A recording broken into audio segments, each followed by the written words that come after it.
Read The Crux, How Leaders Become Strategists. Starting off with slide 1.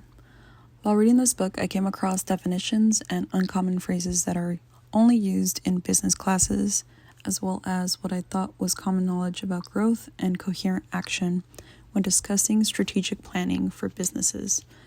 Now with that, the importance of strategy and untangling the challenge. Some key features that stood out to me were: what is strategy? What is the crux? Embrace the challenge and the growth and coherent action. Firstly, what is strategy? A plan or a set of actions designed to achieve a specific goal. Leaders are taught to understand strategy in this way, but great leaders also know that strategy is much more than that. Simple definition: strategy is finding a specific challenge which admits weakness in a business, and the solution being the overall goal to aid in supporting that weakness and in turn making it your strength. Now the crux is a blockage in the way of an easy solution. As to how the book describes it, the crux is an addressable challenge in a strategic plan. These 3 points are often used as freely used templates in how to identify the crux. Number 1. Judge which issues are truly important. Number 2. Judgment of difficulty dealing with these issues. How difficult is it to solve this problem? And number 3. Ability to focus and avoid overspreading resources. So in other words, don't focus on everything at once. Face the challenge one simple step at a time.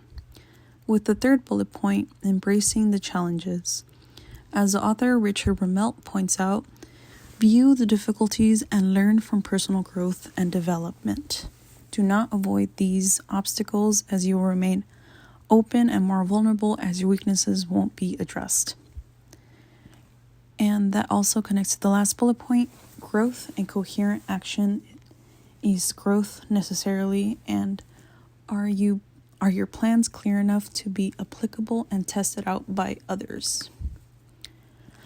Insight number 1.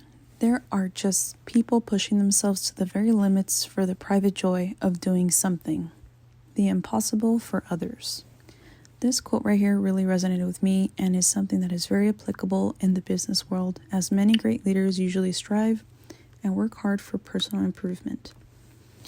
However, this isn't the main objective in this reading, as working in a group setting and obtaining a combined goal is more favorable and realistic, as the business world is more about collaboration in attaining a solution for a challenge. Strategy is about solving the crux, complexity of clarity.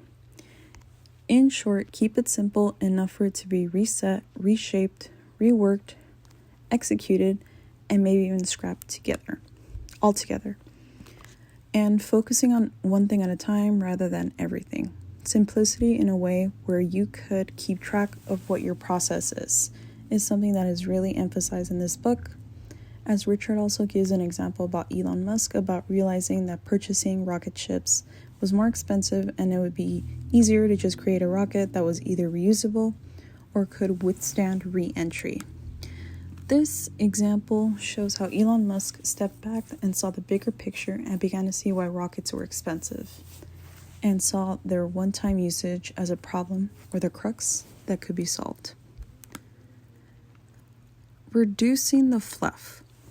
Does your plan address the challenge, and is it easy to understand when read out loud? Comprehension, as well as ease of application, something that is very important when testing out a new solution for a problem. Is your answer easy to follow? That is something that is very applicable in the real world, especially in business, where you often have teams of people who disagree or agree on certain things.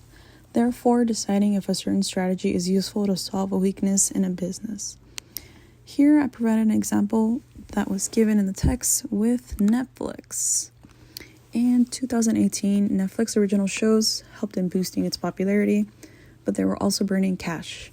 Cost was exceeding its revenue due to its marketing campaign spending, which was temporarily aided with the hiking of subscription prices.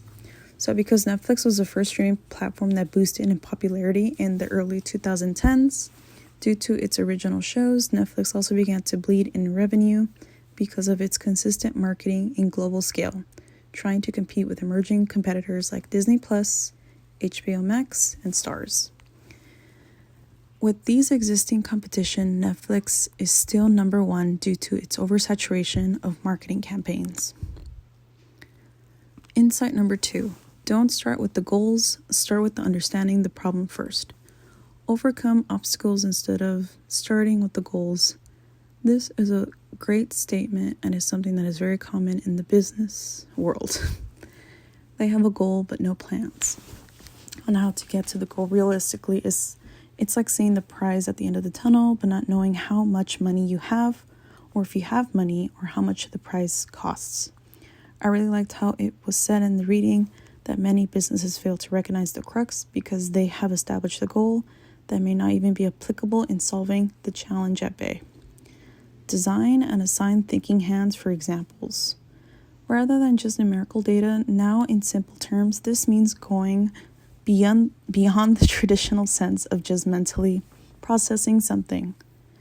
It could be something that is hands-on, learning, and promotes creativity and engagement in a group. So because it promotes more engagement, more people likely to participate and have inputs on things that others may have missed. Are you solving the problem or chasing the established goal? Continue on with the insight number 2. Having SMART goals is necessary but should not be the first thing that needs to be worked on, because even assessing the challenge, how do you plan when you don't really know what to do using resources to be effective? Based on already established examples may be more helpful, but those SMART goals can be very helpful in breaking down specific, achievable, relevant, and time-bound points in a strategic plan. Starting at the base and figuring out what needs to be fixed needs to be addressed first. Maybe it's a crux that needs to be updated because stagnation may have occurred in profits, or finding out if the said crux isn't the main problem in achieving our SMART goals. Insight number 3. The strategist seeks the crux, narrowing down, and the focus in the cornerstone of strategy, evolving the strategy. Coming back again at narrowing down what is the specific challenge that needs to be corrected is very hammered in this reading, while also establishing that this necessarily isn't a single person deciding what the problem is, more of a group effort in discovering what needs to be rearranged, or as said in the book, reframed and reworked. Avoid template strategies. Not every problem has the same solution, and collecting data makes a list of problems and opportunities. So starting off with avoiding template strategies. One shoe does not fit everyone. So remaining in a standard template is something that a lot of bigger businesses have already established in their years of making profits. Why is this important in grasping new emerging opportunities? Quickness is critical, focusing on what is relevant to solving your challenge. What is it that you're looking for? What is the importance of narrowing down the problem? Remaining relevant, especially in times where tech innovation has exceeded expectations from 10 years ago.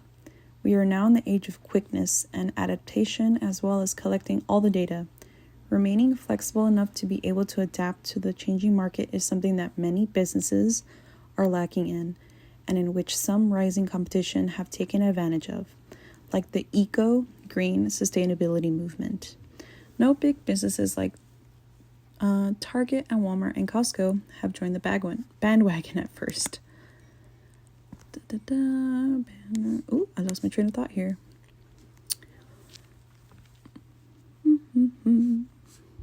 Alrighty, I'm back. Here we go. They were skeptical in seeing this big wave of sustainability, hesitant in participating at first, but once they saw that there was money to be made, they also took the leap into the market. Here I added the adoption versus adaptation image for an example of sustainability.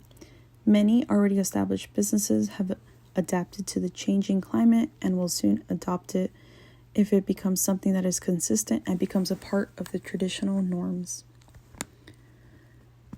Insight number 4. Effective strategy emerges out of exploration of challenges, ambitions, and resources, action, resources of action is on the strategy is real. That made no sense. Sorry about that. And how growth plays a part in strategy development. In this slide, I discuss more on how effective strategy and growth being an end goal for some businesses meet in the middle. The image I provided here showcasing businesses' growth challenges. There's business strategy, marketing, recruitment, management, and sales, each an integral part in how the whole functions as a group and thus promotes growth or provides information on why growth has stagnated or how growth has plummeted. The relevance in practice is your strategy. If your strategy sounds good on paper but changes nothing in practice, do you even have one? Having a strategic plan that shows if growth has stagnated or is needing clarity, along with having people challenge or the ideas and reframing. First, that made no sense. Sorry about that. Many companies have been stuck in the cycle of impending doom.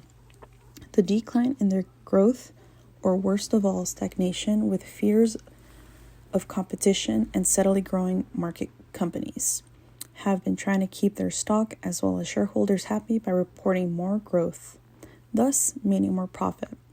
But that necessarily isn't always the case. Because of this, many of these sad companies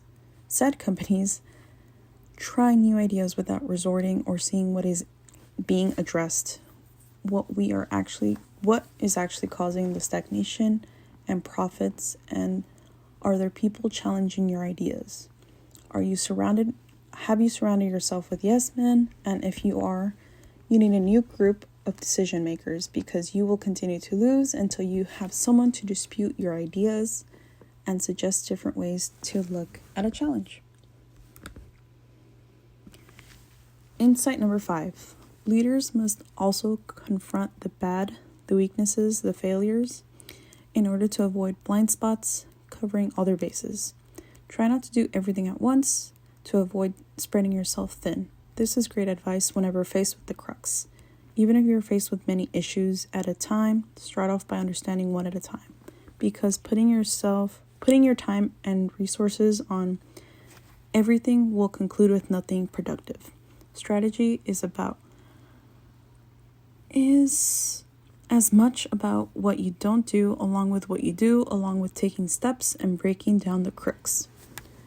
Accepting suggestions and new ways of thinking and processing are great ways to see if a business is okay with adapting, and if it's not, is that a new crux that needs to be fixed? Because adaptation and being flexible is how businesses stay successful and remain on top of current trends, avoiding stagnation. It's relevant using existing resources to be effective. Guessing based on already established examples and central paradox, what makes the problem so hard to solve? And example is save money by spending money. This seems to be contradictory, because in the context of investing money in order to gain money in the long run, does the central paradox apply to some business practices? Yes, like the Netflix example I gave earlier, they were okay with losing money because they gained it back in hiking up subscription prices and expanding their clientele globally. Now we're at the end, where I provide some things that really stood out to me and may also have you guys pondering as well. Leadership isn't about having all the answers. It's about making hard and smart choices, using challenge instead of the word. So using the word challenge instead of the word problem. Quality trust, having deep knowledge in their principles and the quality of their product, and the careful cultivated images. Still climbing here. This was just a really good quote that I got, and I really liked how it was just really worded. Let's see here. Let me find it. Let me re-say this.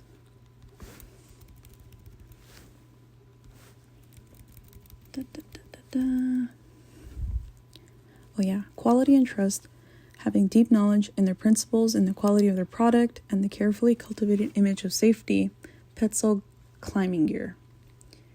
And asking the what and why over and over again in order to get to the point of the diagnosis. So the what being the, let's see here, the what being the problem, and the why is that a problem. And